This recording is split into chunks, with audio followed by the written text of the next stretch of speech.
Howdy, howdy, fellas. Got a World of Warships Legends gameplay today. You can pause it if you want to see my build. It's rear-walled. I have switched to concealment. I was messing around with my build a little bit.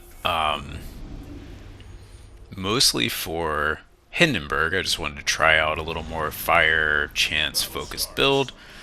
I'm not convinced. I changed first row to fire chance instead of range. And I changed... Who did I have on there? I don't even know, but I've got... AL Harbin. I think it's fire chance and range. But I've realized I've got it back. I can't remember this. ARP Haguro and AL Harbin both do like a fire chance on cruiser. One gives about 1% fire chance and 3% range, and the other one gives like 2% fire chance and a bunch of chance for torpedo floods. I don't get into situations to use the torpedoes on the mines or the Hindenburg as often as I want, and they're generally for alpha, not flood, so whatever, that part is dumb, but I think I would actually pick up that fire chance over the range, that tiny bit of range, for what I'm doing with this build, just because. And I've still got refill station, whatever. We're in a crossplay off game. I've seen some people complaining about these recently. I don't like them myself. I have a tendency to assume that it's the division. The division is on our team. It is certainly possible it's not them. This one's not super small. What is this? 1, 2, 3, 4, 5, 6. So it's 6 ships, so it's possible it's someone else and they just happen to get unlucky and auto-filled in. I tend to think it's them. But regardless, we're going to do our best. We can already see the positioning. So there's twofold in this video that I wanted to cover. One is just messing around with the build. I put concealment back on instead of rudder. I think the last Mainz video I made, I still had rudder on. I go back and forth. I like both. There's pros and cons to both. Concealment is probably a better choice for most people. It probably is just a flat-out better choice. I just like the rudder. Like it makes the ship more fun to play. And even with concealment, the concealment's not amazing anyway. So just being able to wiggle around more aggressively is more fun. But yeah, we are looking at the map. Our carrier, I don't like his positioning, but he did spot, and we can see that most of the stuff that started at B is coming into D. And so that's the other part of this, is like, what do you do when you're on the overloaded flank? And the first thing you don't do is just charge in, especially, and this is one of the things that I don't love about these small matches, is I find that they tend to have this flip.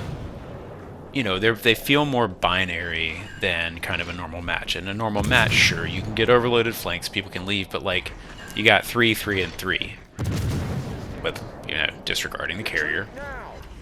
But in these, since you only have a few ships, like, where do they go? I find the variance just... let me, maybe, to put it this way, to put it more succinctly, one ship going to a different flank is a much bigger swing in the relative power in a smaller match than it is in the normal 9-ship standard mode. So you have to be a little bit careful. I don't love them because it tends to just be coin flip, like, where do they go? This Ibuki is just sailing straight ahead and hasn't even looked at me once. But our carrier was like quarter speeding straight ahead and is now maybe backing up. I think he finally started backing up. Yeah, like, I need assistance. Like, dude, I was telling you to get back the whole time. Like, what are you doing? We see the destroyer has made his way all the way through the cap. I'm looking to see what it is. Minagumo. I feel like there's a chance that he just dropped like everything on me with a reload boost. I need to go forward. I would love to go over, try to cut him off, see if I can get a shot with like maybe the carrier spotting. You get sloppy, but odds are decent that there's torpedoes coming. Hey, there they are. I don't know how many launched. Oh, there's more. It's just like, carrier, come on, dude.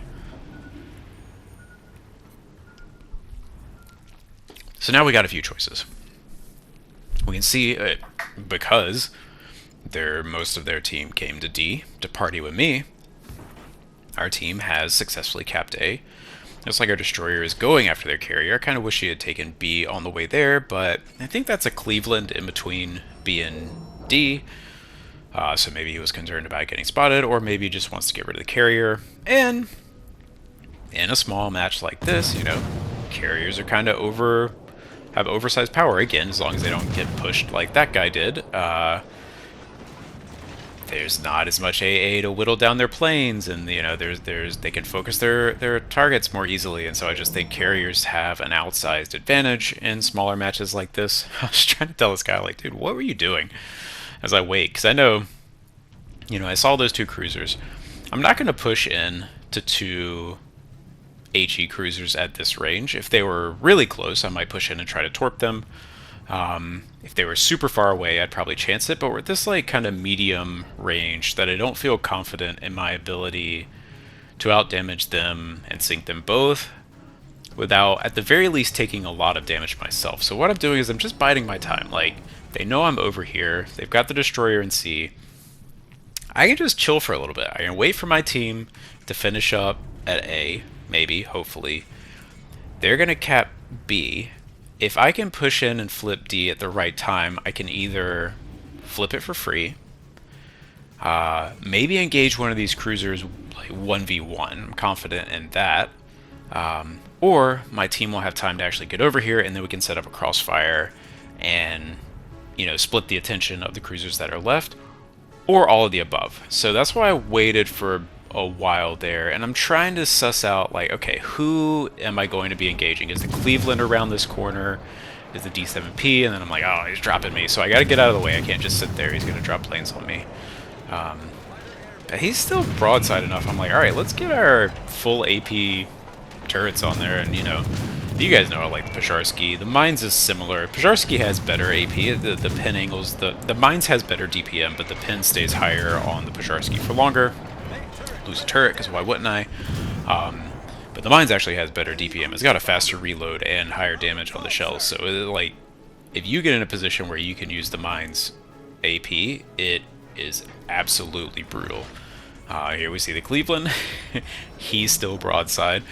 You know, and this is one of those. This certainly wasn't the A-team coming in. And that's also one of the things that I find in these cross-play off games is, like, if you're trying to set up a match because you can't win a normal match, like, you're just doing yourself a disservice, honestly, in the long run. Like, learn to play the game. And I don't need to, I'm not trying to hate on any of these guys in particular. At the end of the day, I don't know who set it up. It is annoying.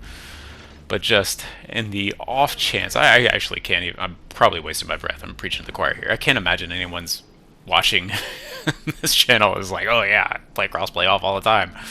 But yeah, I just tend to find them, or the match quality is even worse than normal. It's fine. It is do what you gotta do. My favorite is when it's a triple division on the other team and I get to sink all 3. Doesn't happen often, and a lot of times they're coordinated enough, and it's got, you know, they're an outsize. They would be like half of the team. It is really hard, but it has happened, and it's really rewarding. So here, we flip D, wait for that Cleveland to come back. They're in a pickle, you know, they basically, we can see, oh yeah, we can see the destroyers over there at A. Honestly, if the destroyer had come back and spotted me for the 2 cruisers, maybe they could shoot me down, but by the time he realized that, the D7P was probably already dead. What am I doing here? Oh yeah, I'm backing up, because I assume he's thinking I'm coming around that side. So if I come around this way, maybe I'll surprise him. Well, just, you know, just a little unexpected. Sometimes when you can do these things, just be unexpected. Works out a little better for you in the long run, or the short run, whatever. I would love to get torps on him. Oh yeah, I remember now. That's what I want, because I'm terrible with torps, partially because of, you know, you're good at the things you do a lot, you do the things you're good at, and vice versa. So because I'm not good with torpedoes, I tend to not put myself in positions where I have to rely on them. So that is actually one of the things that I was trying, is like, okay, he's a Cleveland, I'm a Mainz, I have the huge torpedo advantage. That's actually one of the things I would like to practice, is this like drive-by torpedo hit, which I tend to whiff a lot. So if I get a chance to, you know, use that to my advantage, that's a good time to practice. So we got some really good AP shots on him. And at this point, I'm like, well, this is silly. Like, I actually don't need to torpedo him at this point. I did enough AP damage. I don't need the torps. And that's actually one of the reasons I don't do it a lot is because that's kind of what happens. So we do this, and then I'm like, you know what? Uh-oh. He's, like, not quite going to go down. I'm going to get rammed by a 1 health, 350 health Cleveland. But thankfully, we do get the, you know, the go-ahead torpedo run on the Cleveland. Yeah, you know, it's crossplay off. I wish it's not a big enough problem. It's not often enough that I think realistically they need to spend any time addressing it. But it really annoys me when it happens because it's all like someone chose to do this, and that's annoying. So, but we end up having a decent game anyway. You know, what was that 1v3? 1v4? 1v3? I don't know. 3700? I'll take it.